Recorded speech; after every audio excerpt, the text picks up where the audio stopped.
네, 감사합니다.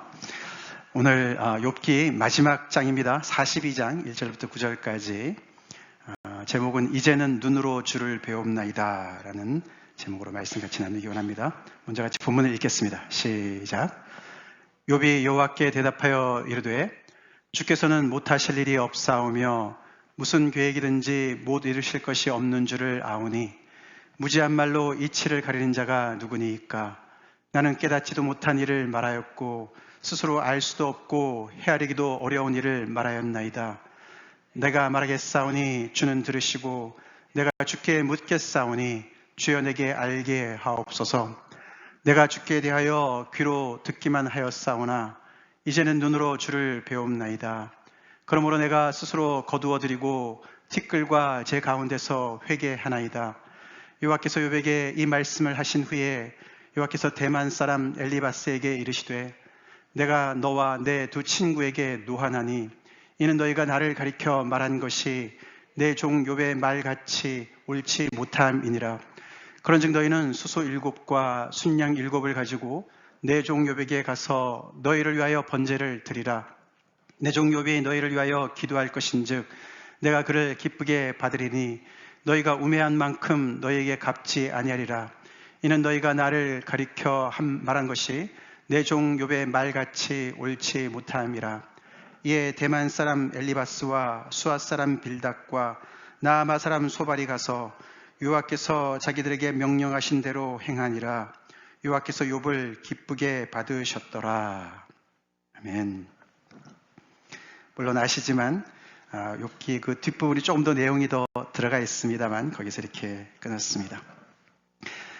드디어 우리가 이렇게 욥기 그 긴 이야기의 마지막 부분, 마지막 장 종결부에 저희가 왔습니다. 조금 전에 읽었지만 욥기는 과연 해피엔딩으로 끝나는 것 같습니까? 욥기는 해피엔딩입니까? 어떻게 생각하세요? 네, 정확한 대답은 그렇습니다. 근데 약간 이 but이 들어가 있어요. 그런데 여운이 좀 남아 있습니다.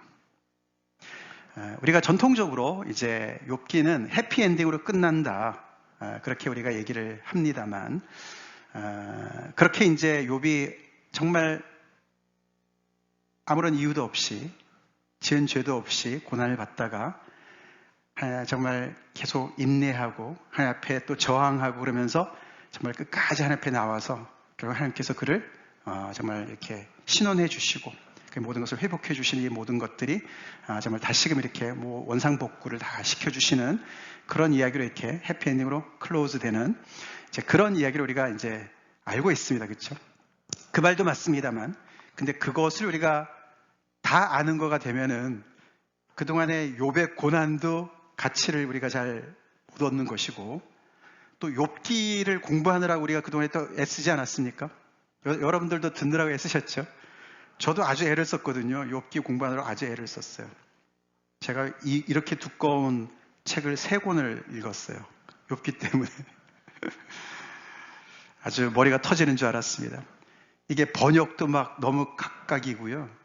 그러니까 해설도 너무 각각이고요.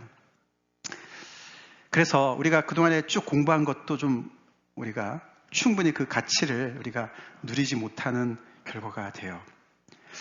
우리가 이제 흔히들 그렇습니다. 욥기 그러면 성경이 욥기란 거 알고 있고 욥이라는 사람 알아. 그래서 우리가 꽤 친숙하게 아는 거로 우리가 생각하기가 쉽습니다. 근데 직접 해보니까 많이 다르더라고요. 저도 그렇고.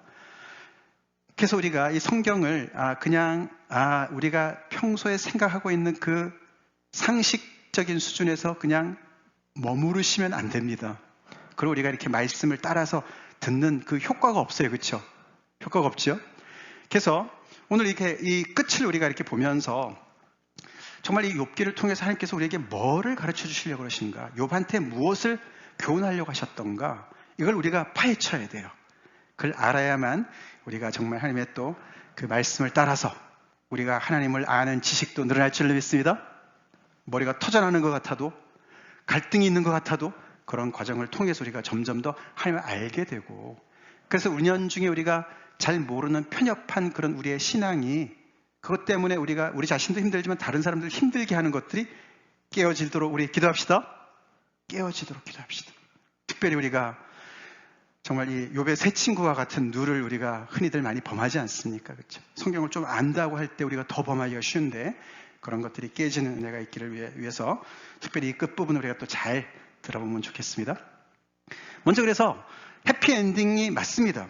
그래서 맞는 부분, 그렇습니다라는 부분을 우리가 살펴볼 때 오늘 읽은 부분만 이렇게 가만히 봐도 결국은 욥이 그렇게도 기다렸던 하나님과의 만남을 갖게 되지 않았습니까? 그래서 38장에 아까 우리 조순희 집사님 기도하실 때 말씀하셨지만 폭풍우 가운데 임하셔서 하나님께서 욥에게 말씀하시기 시작하셨어요. 그래서 정말 욥이 원하는 대로 하나님께서 나타나셔서 말씀하시는 거예요. 성경에 그렇게 하나님께서 직접 나타나셔서 말씀하시는 대상은 별로 없어요. 그렇게 흔치 않습니다. 뭐 아브라함이나 모세나 몇 명 안 됩니다. 그렇죠? 근데 욥에게 나타나서 말씀을 하셨고요. 그리고 욥이 오늘 보니까 자기의 잘못을 인정합니다. 그렇죠? 특별히 3절에서 무지한 말로 이치를 가른 자가 누구냐고 말씀하셨는데 내가 바로 그 사람입니다. 그러면서 나는 깨닫지도 못한 일을 말하였고 스스로 알 수도 없고 헤아리기도 어려운 일을 말하였습니다. 하나님 죄송합니다. 그렇게 얘기하고 있습니다. 그리고 그가 6절에 가보면은 내가 스스로 거두어 드리겠습니다. 그러면서 그 지금까지 하나님 앞에 법정 고소문을 내고 정말 하나님께서 하셔야 된다고 막 하나님을 호출하고 막 이랬었는데 그것을 모든 것을 내가 거두어 드리겠다. 고소를 취하하겠다. 라고 얘기를 하고 있어요. 그리고 하나님은 나중에 우리가 읽었지만 욥의 말이 다 옳다. 그렇게 하나님께서 말씀해 주셨어요. 그렇죠? 그리고 아까 말씀드린 대로 더 나아가서는 그의 모든 삶을 회복시켜 주십니다. 그게 우리 본문 오늘 읽지 않은 10절부터 17절에 아주 그냥 하나님께서 그 이전의 복보다 더 많이 소유는 갑절로 부어주시고 또 다 이렇게 잃은 자녀들은 똑같이 아들 7에 딸 3 또 주십니다. 가정을 회복시켜 주세요. 그렇다고 그게 완전히 회복된 건이라고 볼 수는 없어요. 그렇죠? 사랑하는 자녀들을 먼저 다 떠나보내고 거기를 대체한 거니까. 하여튼 그러고 또 사회에서 어떤 그런 또 지위를 인정을 또 받게 해주시고 그러고 140년을 더 살도록 그래서 수명이 다할 때까지 살도록 하나님께서 회복을 다 시켜주셨어요. 그래서 우리가 전통적인 해석은 그렇기 때문에 오늘 예를 들어서 오늘 제목에 있는 그쵸? 이제는 눈으로 주를 배움나이다. 그 욥의 고백. 내가 주께 대하여 귀로 듣기만 하였사오나 이제는 눈으로 주를 배움나이다. 그래서 정말 할 말도 많고 질문도 많고 그렇지만 하나님께서 직접 나타나서 말씀하시니까 그 말씀에 정말 이렇게 모든 것이 다 눈 녹듯이 녹아서 그 하나님 앞에 정말 너무너무 이렇게 감사와 감격과 회개로 이 모든 관계가 다 회복이 되는 것을 우리가 보고 있습니다만 이 벗이 있다고 아까 말씀드렸는데 여러분들이 읽으시면서 물론 우리가 지금 많이 건너뛰었습니다. 지난주에 31장을 했고 말이죠. 그 지난주 중에 엘리후 이야기를 우리가 쭉 새벽 예배 때 들었고 38장부터 하나님께서 나타나셔서 쭉 말씀하신 것이 41장까지 사실 나와요. 그 얘기 다음에 이제 42장이 나오기 때문에 이게 사실 오늘 제가 선택한 본문은 다음 주 수요일 본문이에요. 매일 성경의 진도에 따르면. 근데 이제 저희가 새벽 예배를 다음 주 화요일 수요일 못하기 때문에 조금 건너뛰고 제가 좀 이렇게 축약을 해서 말씀을 드리게 되고 필요한 말씀은 제가 드리겠습니다만 그래서 끝부분을 여러분들이 꼭 읽어보시면 감사하겠습니다. 근데 어떤 문제가 해결되지 않았습니까? 아직. 이거는 이제 하나님의 말씀하신 걸 좀 알아야 되는 건데요. 하나님께서 쭉 말씀하신 내용 안에는요. 이 욥이 질문한 정의에 대한 문제에 대해서 이런 방구도 안 하셨어요. 욥이 결국 나는 무죄합니다. 근데 왜 이렇게 나한테 이런 어려움을 주십니까? 이거를 고소한 거 아닙니까? 그렇죠? 그게 욥의 가장 중요한 질문이었어요. 근데 그 말씀은 전혀 안 하세요. 그걸 우리가 놓치지 말아야 됩니다. 그리고 여기 욥이 회개했다고 얘기하지 않았습니까? 그렇죠? 아까 6절에 그러므로 내가 스스로 거두어드리고 티끌과 제 가운데에서 회개하나이다. 회개하나이다. 그렇게 해서 우리가 정말 그가 잘못을 회개한다고 생각을 하는데 욥은 잘못한 적이 없다고 그러잖아요. 그렇죠? 지금까지 잘못했다 안 했다 그랬어요. 욥이 잘못해서 하나님께서 지금 벌을 주신다는 건 욥의 친구들 얘기였죠. 욥은 아니라고 계속 주장하지 않았습니까? 그럼 무엇을 회개했다는 말인가요? 그렇죠? 말이 안 돼요. 욥이 나중에 하나님께서 또 옳다고 말씀하셨잖아요. 그죠? 그럼 하나님 또 무엇을 옳다고 얘기하시는 건가? 욥은 또 무엇을 회개했다는 것인가? 근데 이게 그 원문에 보시면 회개했다는 그 동사에 목적어가 없어요. 무엇을 회개했다는 그 목적어가 없어요. 그래서 이 부분도 다시 재해석이 필요한 것으로 봐야 됩니다. 그래서 티끌과 제 가운데서 회개하나이다. 이 부분이 굉장히 다르게 해석이 가능하다고 학자들이 얘기를 합니다. 그 말은, 여기 회개했다는 말은 내가 받아들이겠다. 그런 뜻이라고 그래요. I submit. 내가 그냥 받아들이겠습니다. 뭘 받아들이냐면은 내가 이제 티끌과 제 가운데 내가 있었는데 이제는 내가 그것을 그만하고 이제는 더 이상 할 필요가 없는 것 같으니까 그만하고 이제 내가 더 이상 애도하지 않고 내 인생을 다시 그대로 내가 살아가겠습니다. 그렇게 해석이 가능하다고 그래요. 그래서 그 부분도 좀 의문이 듭니다. 좀 더 설명을 드리겠습니다. 그리고 욥이 말이 옳다라고 얘기한 것이 이게 하나님께서 간접 통보를 하신 거예요. 욥한테 직접 말씀 안 하셨어요. 그렇죠? 엘리바스한테 말씀하셨어요. 욥이랑 말씀하실 때 말씀해 주셨으면 좋겠는데 41장 끝에서 딱 말씀했으면 좋겠는데 그 말씀은 욥한테 얘기를 안 하시고 친구들한테 대표인 엘리바스한테 얘기하시고 가서 너 친구들하고 같이 얘기해서 욥한테 가가지고 너네가 잘못한 거 또 욥이 맞다는 걸 가서 얘기하고 너네 재물 가지고 가서 제사 드려. 욥한테 기도 부탁해. 그래야 너네 될 거야. 안 그러면 내가 정말 너네한테 내가 지금 단단히 화가 나 있어. 이렇게 말씀하시지 않습니까? 그죠? 그래서 이것도 하나님께서 간접 통보를 해주신 거예요. 욥은 몰라요. 그렇죠? 모릅니다. 근데 갑자기 대화가 다 끝나고 욥은 계속해서 똑같은 상태에 앉아 있는데 이렇게 대답하고 앉아 있는데 친구들이 와서 친구들의 말을 통해서 하나님이 그런 말씀하셨단 말이야? 내 말이 맞대? 이렇게 된 겁니다. 그 얘기를 읽어보니 그렇지 않습니까? 그러니까 이 끝이, 이 클라이막스가 종결부가 우리가 생각하는 만큼 드라마틱하지 않습니다. 모든 것이 다 해소가 되어서 정말 욥이 할렐루야 막 이러고 말이죠. 이런 모습이 아닌 것 같죠. 그렇죠? 여전히 마음에 찜찜한 게 남아있어요. 그럼 난 지금까지 뭐야 이거. 내 고생은 뭔데? 하나님 왜 그 부분에서 아무 말씀도 안 하시지? 그러니까 우리가 이 질문 해볼 수 있어요. 욥이 그러면 140년을 살았는데 행복하게 살았을까? 정말 행복했을까? 이 부분이 여운처럼 남아있다는 사실을 우리가 놓쳐서는 안 됩니다. 그래서 이 부분이 욥기도 우리한테 계속 사실은 질문을 던지고 있는 거예요. 우리가 그 부분을 가지고 씨름합시다. 오늘 그 부분을 우리가 고민해 봐야 돼요. 결국 이 욥이 행복했을까? 이 질문에 대한 답은 그가 이 질문에 대해서 어떻게 받아들였을까가 관건입니다. 그 욥의 문제는 이거 아니었습니까? 그렇죠? 결국은 의인의 고난의 문제였습니다. 그걸 뒤집으면 악인의 형통이에요. 그렇죠? 악인이 고난을 받고 의인은 형통해야 되는데 그게 뒤집어진 거 아닙니까? 그렇죠? 그게 지금 욥이 살면서 자기가 느끼고 경험하고 있는 거예요. 아무리 생각해봐도 하나님 앞에 잘못한 것이 없어요. 자기는 의롭게 살았어요. 악을 멀리했어요. 하나님을 경외했어요. 근데 왜 이런 고난이 나한테 왔지? 그 질문 때문에 하나님 앞에 힘들어했고, 친구들은 계속해서 아니야, 그러니까 그건 틀릴 수 없으니까 너가 틀린 거지, 너가 악인이지, 너가 의인인 척 하면서 악인 아니야? 너가 잘못한 게 있으니까 그런 거 아니야? 결국 이 문제 아닙니까? 그렇죠? 근데 이 문제에 대해서 하나님께서 어떻게 말씀하셨느냐, 그것을 욥이 어떻게 이해를 했느냐에 따라서 그가 그 나머지 여생이 140년의 그 여생이 행복했을까 안 했을까가 결정될 것 같다는 것이죠.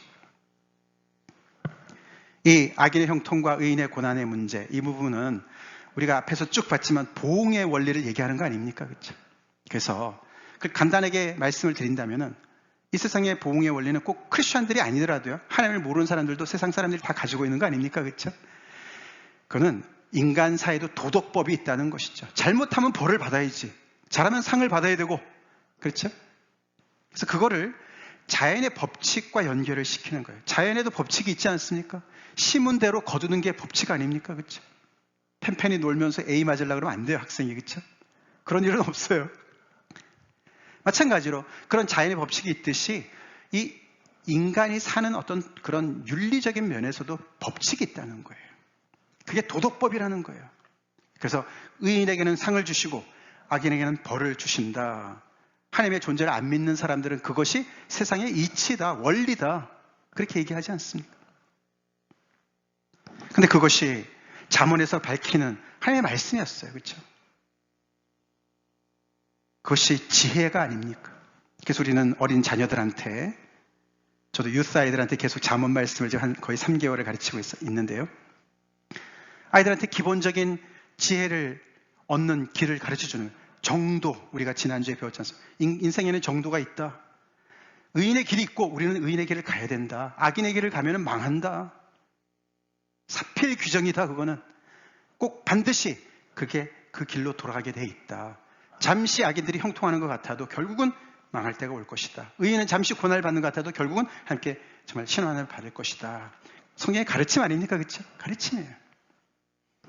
그래서 욥도 지금은 욥이 괴로워하면서 이것을 지금 의심하고는 있지만, 그래서 자기가 가지고 있었던 생각이 이게 정말 틀리기를 바라는 것이죠. 그렇죠?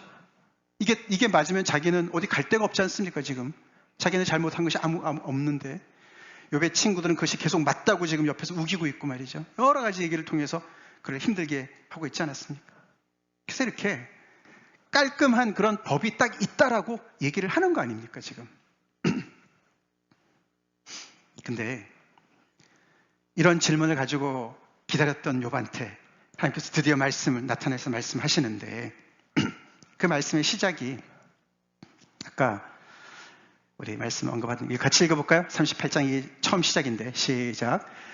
그때 여호와께서 폭풍우 가운데서 욥에게 말씀하여 이르시되 무지한 말로 생각을 어둡게 하는 자가 누구냐? 하나님께서 폭풍우 가운데 나타나셔서 욥한테 첫 번째 하신 말씀이 이거예요. 호통을 치시는 거예요. 뭐라고 말씀하셨어요? 무지한 말이라고. 욥이 지금까지 한 말은 무지한 말이다. 악한 말은 아니에요. 근데 무지하다. 잘 모르는 것이다. 그렇게 얘기하시죠? 그래서 생각을 어둡게 하는 자가 누구냐? 욥, 너가 어리석은 자와 같이 말을 했다. 그래서 생각을 어지럽게 했다. 이렇게 말씀을 하셨습니다. 여기 이 생각이라는 단어가 굉장히 중요합니다. 제가 새벽 예배 때도 말씀을 드렸는데, 이 생각이라는 단어는 에짜하라고 그래요. 에짜하. 이 히브리 말로는 에짜하. 같이 해볼까요? 에짜하. 에짜하. 이거는 그냥 생각이 아니라 디자인, 플랜, 계획, 프린시플, 이치, 원리, 그런 뜻이에요. 에짜하. 여기 아까 자연의 법칙, 도덕법 이런 것처럼 하나님께서 그런 너네 어떤 자연의 법칙을 따라서 도덕법을 너네가 얘기하는데 그 법이 있지만 그 원리보다도 다른 원리를 암시하시면서 너네의 원리로 나의 이 디자인을, 나의 원리를, 나의 원칙을 너가 어둡게 했다. 흐리게 했다. 그것을 덮었다. 그렇게 호통을 치고 계십니다. 그러시면서 그 유명한 하나님의 창조학 강의가 나오기 시작하는 거예요. 38장, 39장, 40장, 41장 그 긴 읽어보세요, 여러분들. 그 시거든요. 이게 자연에 대한 자연학, 그러니까 창조학 강의인데 말이죠. 그 안에 아주 그냥 자연의 얘기가 너무나 많이 나옵니다. 땅에 기초를 놓을 때 이야기, 주추를 놓을 때 이야기, 또 기둥을 세울 때 이야기, 바다를 나눌 때 이야기. 그런 많은 이야기들, 흑암과 아침과 이런 얘기를 쫙 하시면서 비 오는 거, 번개치는 거, 이런 세상의 여러 가지 그런 어떤 기후와 관련된 많은 얘기를 하시면서 결국은 그건 요즘으로 말하면 피직스나 무슨 이런 거 아니겠습니까? 그렇죠? 근데 그게 시적으로 표현이 된 거예요. 그러니까 이 38장, 39장 가지고 거기서 무슨 과학적인 무슨 근거를 찾으려면 좀 곤란합니다. 시기 때문에 굉장히 그림 언어로 표현을 했고요. 그리고 그런 자연계뿐만 아니라 동물계를 또 자세하게 설명하십니다. 독수리, 사자, 까마귀, 그 다음에는 또 산염소, 들나귀, 타조, 수많은 얘기들을 동물계 얘기를 하십니다. 그러면서 첫 번째 연설이 끝나시고 말씀이 끝나시고 욥이 잠깐 또 대답을 한 다음에 또다시 두 번째 이어서 39장, 40장, 41장의 이야기를 이어서 하실 때 여기 베헤못이라는 짐승과 리워야단이라는 짐승을 말씀을 하세요. 앞에서는 이 동물계에서는 말이죠, 자그마치 9마리의 짐승을 얘기하셨어요. 그러면서 그들이 결국 말씀하시는 그 요지는 읽어보시면 아시지만 우리가 평소에 생각 잘 안 하는 짐승들이고 또 인간이 길들여서 가축으로 키우는 대상들이 아니에요. 다 제멋대로 자유롭게 어디에 이렇게 길들이지 않는 그런 존재들이에요. 대표적으로 39장에 들나귀 이야기를 잠깐 제가 읽어보겠습니다. 5절부터 누가 들나귀를 놓아 자유롭게 하였느냐? 누가 빠른 나귀에 매인 것을 풀었느냐? 내가 들을 그것의 집으로 소금 땅을 그것이 사는 초소로 삼았느니라. 내가 했다고 하나님께서 하셨다 그래. 들나귀를 하나님께서 기르신다고 말씀하시는 것이죠. 들나귀는 성읍에서 짓거리는 소리를 비웃나니 나귀에 치는 사람이 지르는 소리는 그것에 들리지 아니하며. 나귀랑은 다른 거예요. 나귀는 길들여져서 사람들이 이용하지 않습니까? 근데 들나귀는 절대로 거기에 그렇게 길들여지지 않는 것을 얘기하시는 거예요. 그냥 들에서 사는 거예요. 추장 언덕으로 두루다니며 여러 가지 푸른 풀을 찾느니라. 타조는 또 타조 얘기하시면서 타조가 굉장히 좀 지혜가 부족한가 봐요. 하나님께서 지혜를 주지 않으셨대요. 그래서 알을 낳아가지고 그냥 밟히는데도 그냥 놔두고 자기 알도 아닌데 막 품고, 그런데 그렇게 좀 지혜가 부족한데도 타조가 한번 도망치면 따라잡을 게 없다. 그렇게 얘기를 합니다. 그러니까 나름 어떻게 우리가 볼 때는 저런 게 왜 필요하지?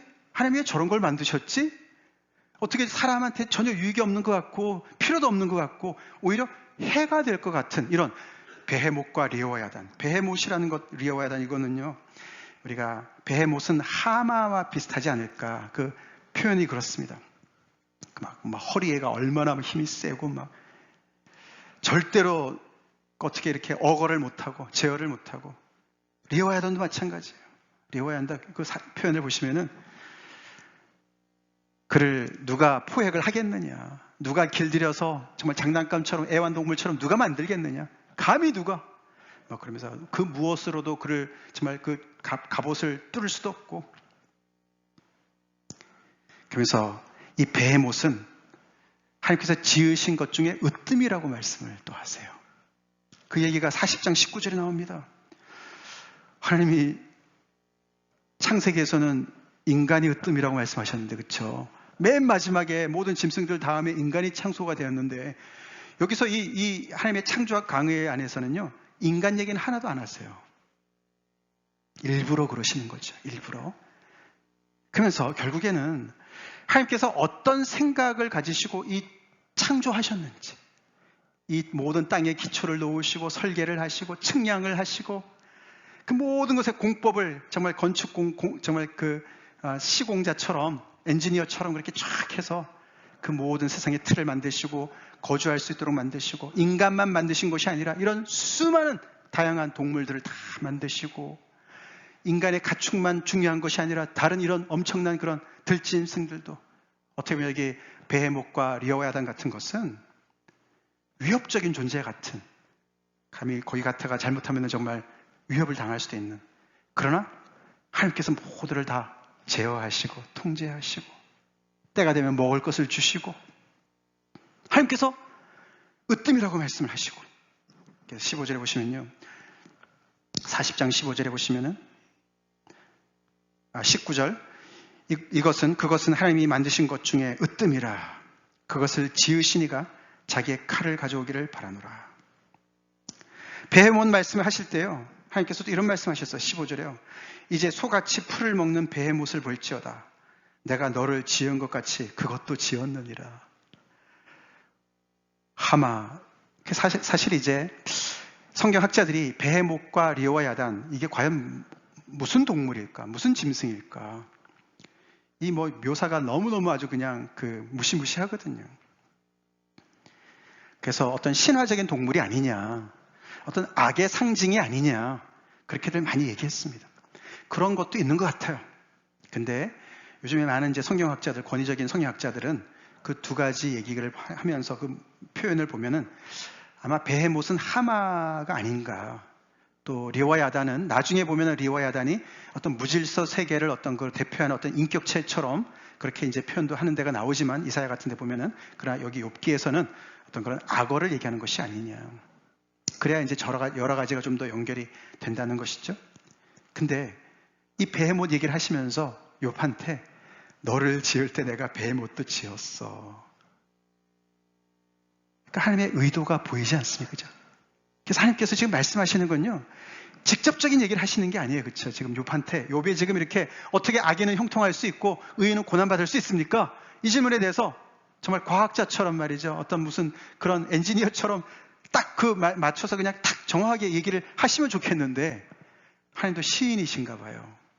그래서 넌지시 말씀을 하시는 거예요. 알아서 들으라고 얘기를 하시는 거예요. 그래서 이 자연계와 동물계와 그 동물계 안에서도 베헤못과 리어와야단을 집중해서 말씀하시면서 내가 얘들 지었어. 하나님이 마치 무슨 당신의 능력을 과시하시는 거죠. 그러나 그게 아니죠. 그래서 하나님께서 이 욥이 너가 무지한 말로 나의 생각을 어둡게 했다. 나의 이 디자인을 어둡게 했다. 너는 이 정의의 이 문제가 온 세상에 가장 중요한 이슈라고 너가 생각하고 그것 때문에 너가 죽겠다고 얘기하고 그것 때문에 나를 완전히 무시하고 그랬는데 정의 중요해.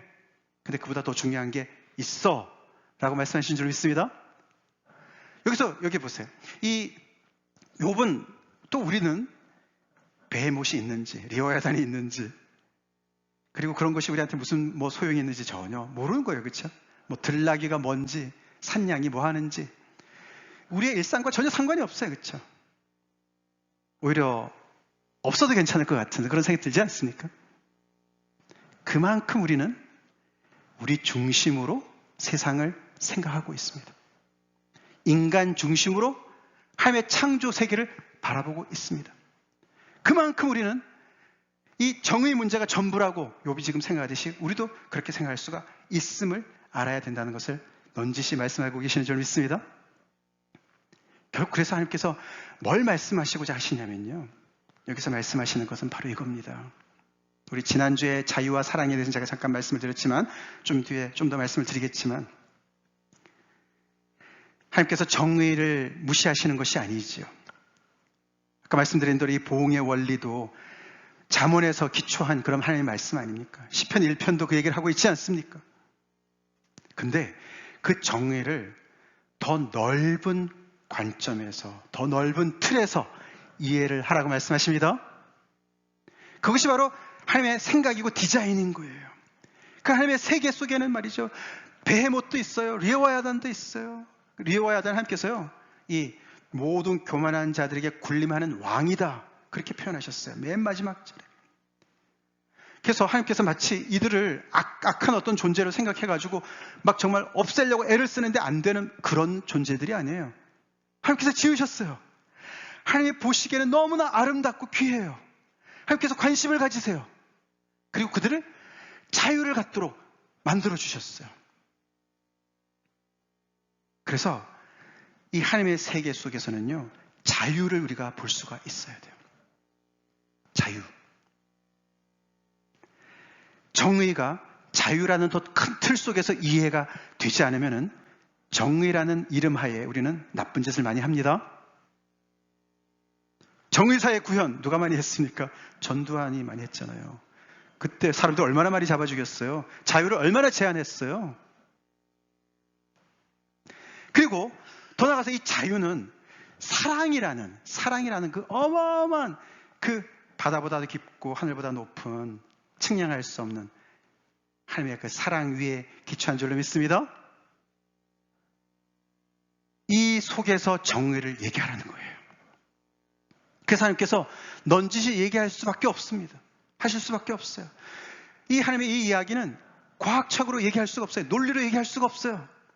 시로밖에 안 됩니다. 그래서 지금까지는 대화의 이야기들이 굉장히 법정에서 따지는 어떤 그런 굉장히 시시콜콜하게 다 시시비비를 가리는 따지는 이야기로 많이 이야기됐는데 나중에 갈수록 특별히 리워야단에 가서는요, 이 언어가 바뀌어요. 서정적인 언어로 바뀝니다. 그래서 거의 찬양을 하듯이 하나님께서 야 감상 좀 해봐라. 감상. 여봐 좀 그런 얘기 좀 내려놓고 너 알겠는데 그것 때문에 열난 거 알겠는데 좀 내려놓고 내가 이런 생각을 가지고 이런 틀을 가지고 이런 이치를 가지고 지은 이 세상 각자가 다 있지만 어떻게 보면 나한테는 필요 없고 나한테는 위협적인 존재 같지만 하나님께서 다 기르시고 만드시고 자유를 부여하시고 있는 것 자체로 존재 자체로 하나님께 영광이 되는 그런 모든 것들을 너가 그대로 그 넓은 하나님의 세계 속에서 좀 감상 좀 해봐. 그런 줄로 믿습니다. 그래서 우리는 이 부분을 잘 이해를 해야 욥기 그동안에 공부한 거 고생한 보람이 있습니다. 그냥 이런 거 다 생각도 안 하고 또다시 우리는 나만 중요하게 여기고 인간만 중요하게 여기고 정의만 중요하게 여기고 내가 주님 앞에 이렇게 충성했고 헌신했는데 왜 저한테 이런 걸 주십니까? 무슨 반대급부를 따지듯이. 그래서 이 보응의 원리가 틀은 맞지만 이야기는 맞지만 이것을 지금 욥도 그랬고요. 욥의 친구도 그랬고요. 이걸 마치 무슨 공식화하지 않았습니까? 그래서 굉장히 1차원적인 접근으로 이해를 한 거예요. 우리가 3차원 공간에 살고 있지 않습니까? 그래서 우리가 부딪히지 않아요. 그렇죠? 우리가 2차원 공간에 서로 있다고 생각해 보세요. 면에서. 근데 거기다가 시간까지 더해서 우리가 4차원에 살고 있어요. 그렇죠? 만약에 공간 안에만 있다면 우리는 어떻게 됩니까? 어제 내가 서 있던 자리에 다른 사람이 못 서 있어요. 그렇죠? 4차원. 그래서 우리가 이 차원이 중요합니다. 그렇죠? 마찬가지로 이 정의도 다차원으로 이해를 해야 제대로 된 정의를 구현할 수가 있습니다. 하나님 그 말씀을 지금 하시느라고 이 하나님의 생각과 패런을 얘기하시는 거예요. 거기에 우리의 생각을 넓힙시다. 넓힙시다.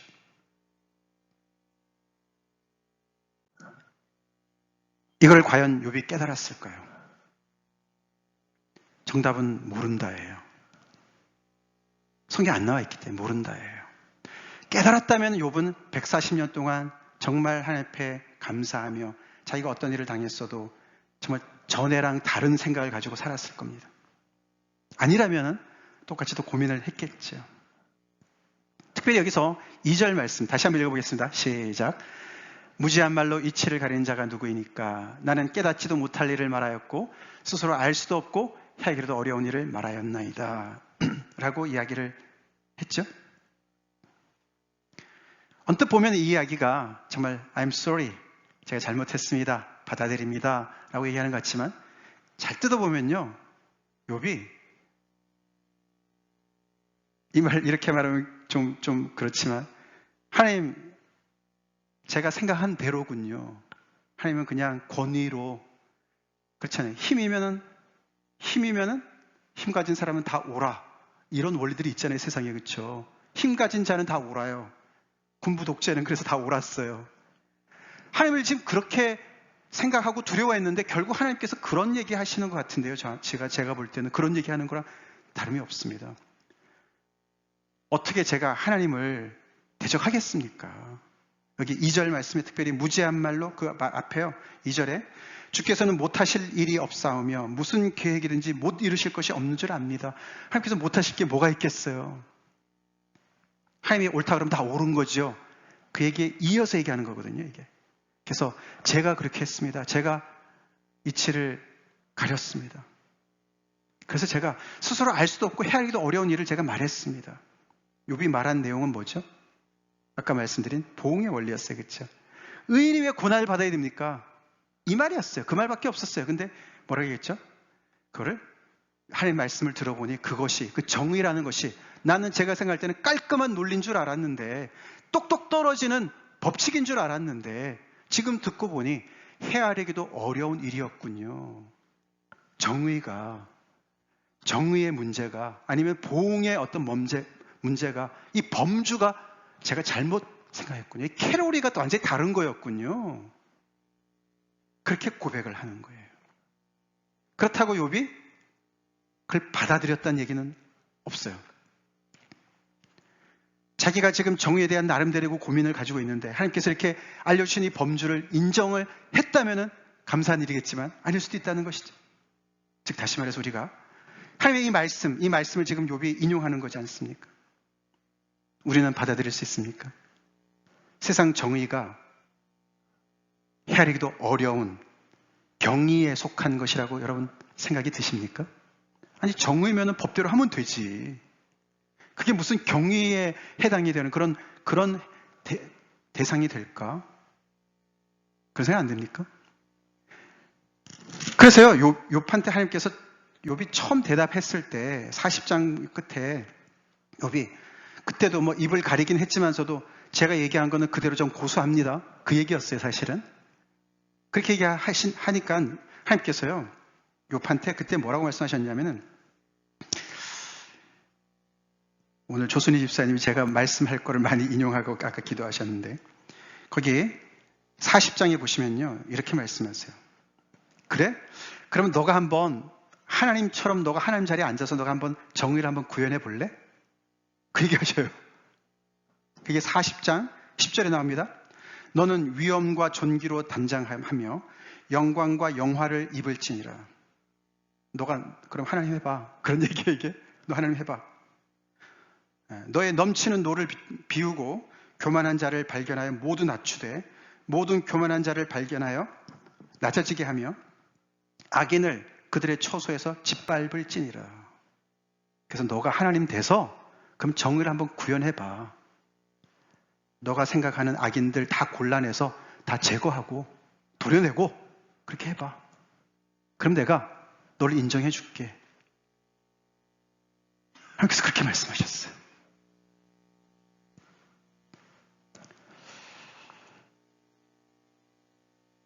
그만큼 정의를 구현한다는 것은 딱 떨어지는 것과 같은 깔끔한 법인 것 같지만서도 여지가 많이 있는 것을 우리가 인정해야 됩니다.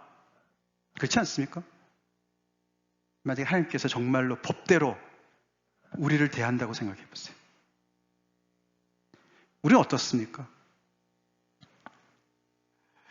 하나님 앞에 순종할 때도 있지만 게으름 필 때도 있어요. 그렇죠? 반항할 때도 있어요. 죄 지을 때도 있어요. 근데 딱 그 순간에 걸려가지고 하나님 앞에 제거함을 당해요. 오늘 이상하게 전두환 얘기를 많이 해요. 제가 그때 50 때 말이에요. 좀 잘못해가지고 시내에서 뭐 머리 길다고 잡혀가지고 삼천교육대 끌려간 사람도 있지 않습니까? 그게 무슨 정의 구현이에요?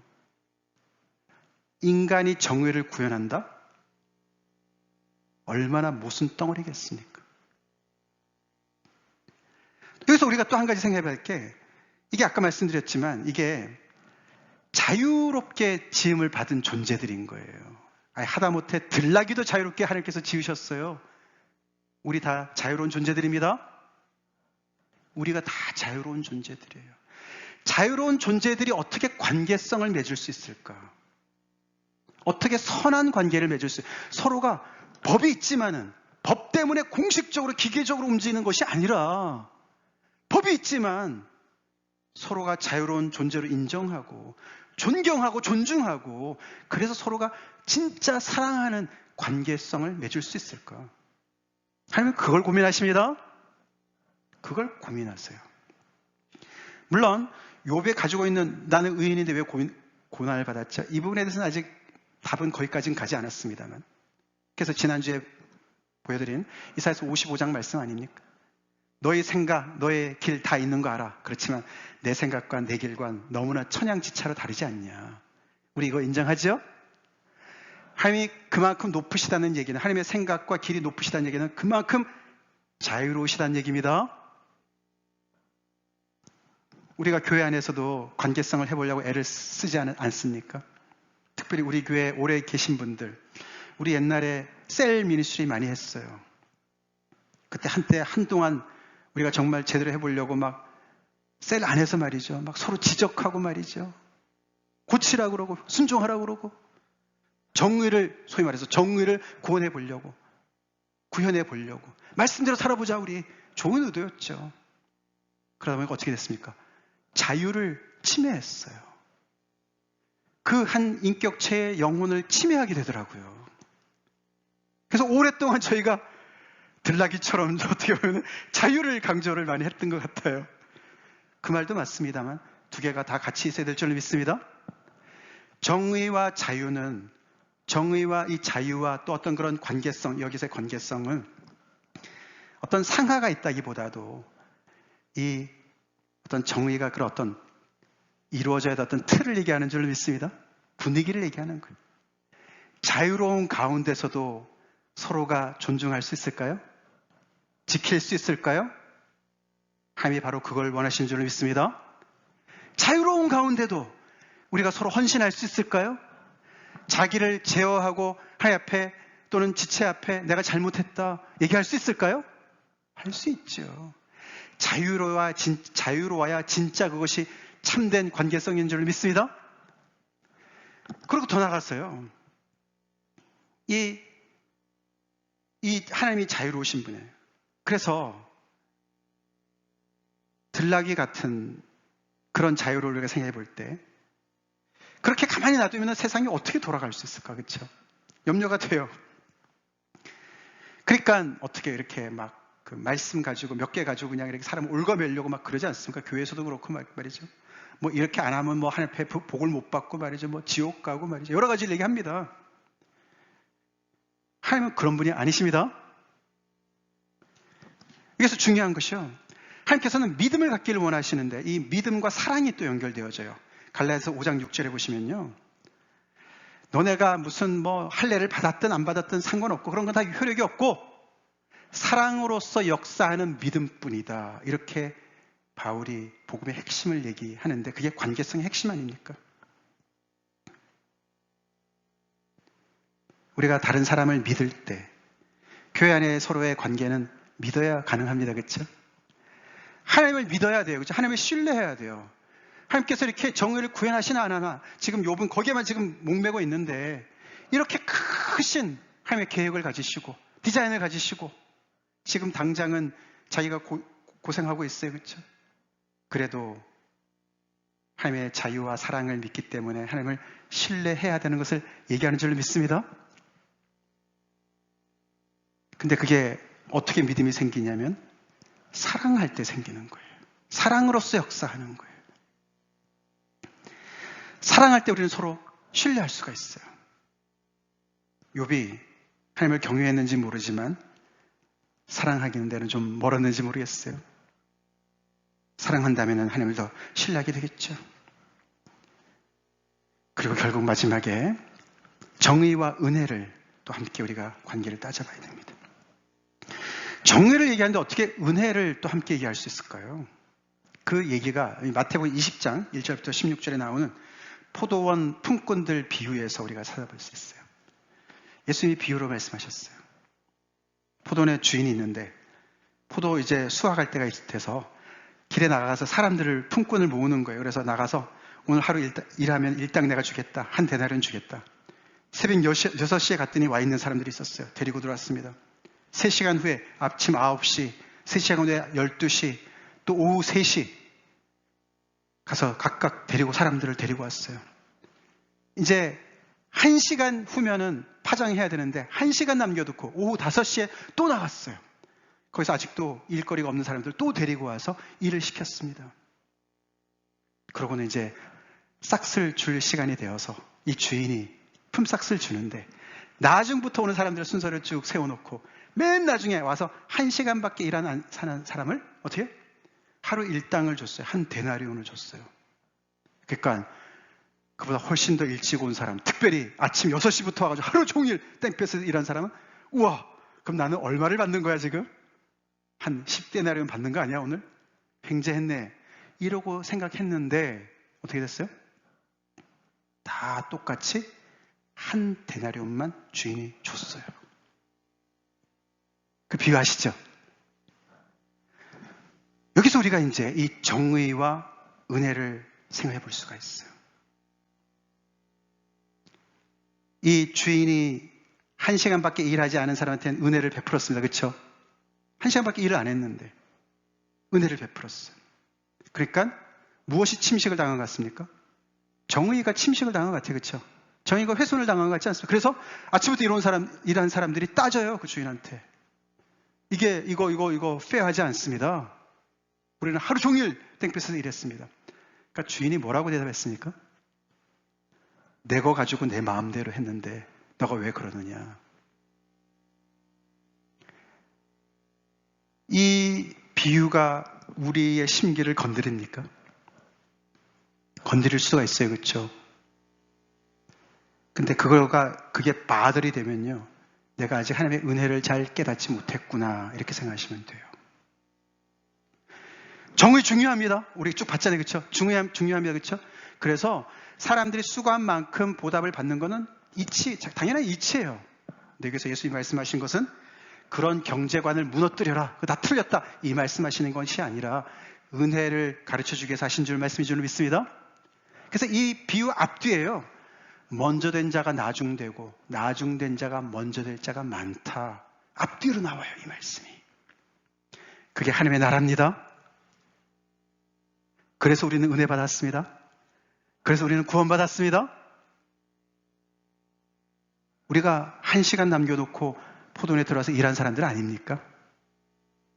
믿으면 아멘 하십시오. 근데 여기서 우리가 한 가지 더 생각해 봐야 돼요. 그 다음날, 우리가 한번 이 비유를 한번 연적해 보죠. 그 다음날이 됐어요. 여러분 같으면은 그 포도원에 아침 6시부터 가서 일하시겠습니까? 어저께 보니까 저 주인이 1시간 일해도 주두만 일부러 팬팬이 놀다가, 그죠? 1시간 남겨놓고 저 끼워주세요. 이러고 싶지 않냐고요. 근데 하나님의 은혜를 아는 사람은 그날도, 그 다음날도 새벽 6시에 간다는 거예요. 아멘? 그게 자유함 속에서 순종한다는 얘기예요. 자유함 속에서도 우리가 함께 서로가 지체가 되어서 자기를 제어하고 서로가 서로를 잘못을 이야기하고 책임을 같이 나누고 어떤 때는 혼돈하고 그런 줄 믿습니다. 믿습니까? 우리 새해부터는 이걸 좀 같이 좀 해봅시다. 하나님이 주신 자유 마음껏 누리면서 서로 사랑하면서 그 안에서 서로가 더욱더 지체된 하나됨을 더욱더 우리가 이어나갑시다. 정의라는 것은, 관계성이라는 것은 훈련이 필요해요. 그렇지 않습니까? 훈련이 필요해요. 질서가 필요합니다. 근데 그런 거는 다 불필요한 것이 아닙니다. 그렇죠? 근데 그런 것들이 어떤 분위기 속에서, 어떤 맥락 속에서 이루어지느냐를 욥기가 가르쳐주고 있습니다. 그래서 우리는 처음에 봤던 까닭 없는 신앙이 가능한 것을 배우게 돼요. 왜요? 하나님이 까닭 없이 우리를 먼저 사랑하셨기 때문에 그렇습니다. 아멘? 까닭 없이 우리를 먼저 사랑하셨어요. 그래서 우리가 이것저것 따지고 하나님 내가 이렇게 했는데 저한테 왜 안 해주세요? 반대급부를 따져서 대가를 따져서 하나님 앞에 나가는 것은 믿음이 아닙니다. 믿음이 아니에요.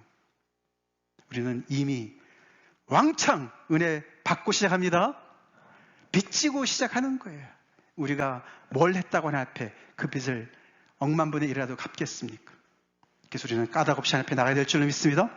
까닭 없는 신앙, 더 나아가서 까닭 없는 신뢰. 하나님 앞에 우리는 까닭 없이 계속 신뢰하고 나아가고 까닭 없는 관계성, 교회 생활 다 가능한 줄로 믿습니다. 그리고 맨 마지막으로 한 가지만 더 말씀드리는데 이 의인의 고난 말이에요. 의인의 고난. 아직까지도 우리는 그 답에 정확한 답을 못 얻었어요. 그렇죠? 악인이 형통하는 건 하나님의 은혜라고 봐주자고요. 근데 사실 그게 짝입니다. 그렇죠? 욥의 경우에는 좀 그게 달라요. 그렇죠? 지금 욥이 의인으로서 고난을 받는다고 다른 사람이 형통한 건 아니니까. 근데 세상의 많은 경우에 있어서는 오늘날도 많은 사람들이 이유 없는 고난을 받고 있습니다. 특별히 못 사는 땅에 사는 사람들, 가난에 허덕이고 있습니다. 그런 사람들은 잘못된 경제 구조 때문에 너무너무 가난에 찌들고 있어요. 그래서 악인의 형통과 의인의 고난이 짝으로 같이 가요. 이런 사람들의 고난은 어떻게 해야 되나 이거죠. 하나님을 신뢰하긴 해야 되지만 하나님은 거기에 대해서 뭐라고 말씀하시나. 오늘 이 부분을 다시 한번 읽겠습니다. 시작. 엘리 엘리 라마 사박다니. 라마를 뺐네요. 엘리 엘리 라마 사박다니. 이 예수님의 절규는, 십자가에서 외치신 이 절규는 죄인의 고난, 죄인의 부르심뿐만 아니라 의인의 부르심도 대변하는 고난인 줄 믿습니다. 외침이십니다. 나의 하나님, 나의 하나님 어찌하여 나를 버리셨나이까. 죄인들 때문에 죄인들이 어떻게 사는지 모르고 사니까 대신해서 외치시는 외침이시고, 이 땅에 억울한 일을 많이 당하는 사람들, 예수님보다 더 억울한 일을 당하는 사람이 없는 줄로 믿습니다. 의인의 표상 되시는 그 예수님께서 내가 다 알아. 내가 내 대신에 내가 외치고 있어. 엘리 엘리 라마 사박다니. 내가 너와 함께 있어. 내가 너의 고난을 지고 있어. 그게 십자가야. 그래서 이 땅에서 고난받는 사람과 동일시하시는 예수님의 이 외침이 의인의 고난의 답인 줄로 믿습니다. 다 같이 기도하겠습니다.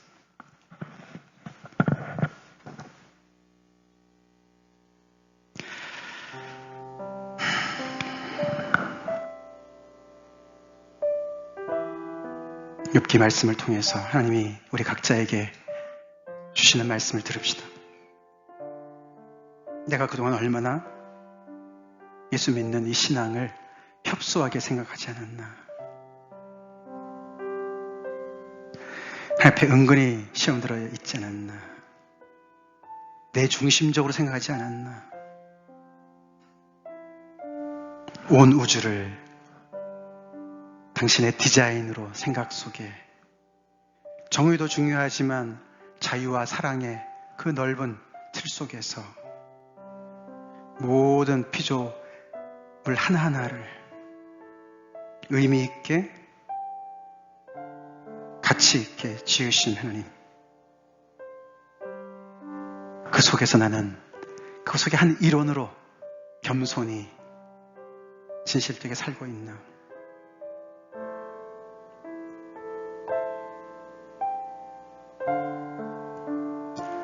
정의의 문제를 우리가 너무 쉽게 생각하지 않나. 교회 안에서도, 관계성 속에서도 옳고 틀린 것 따지다가 사람들 다 떠나보내고, 아니면 반대로 자유만 강조하다가 관계성이 제로인 그런 인생을 살고 있지 않나. 여러 가지로 우리가 생각해 볼 수가 있습니다. 한 시간만 일해도 한 데나리온 받은 주시는 그 주인이 너무너무 고마워서 그 다음 날도 아침 6시에 나가서 그 주인을 섬길 마음이 있으십니까?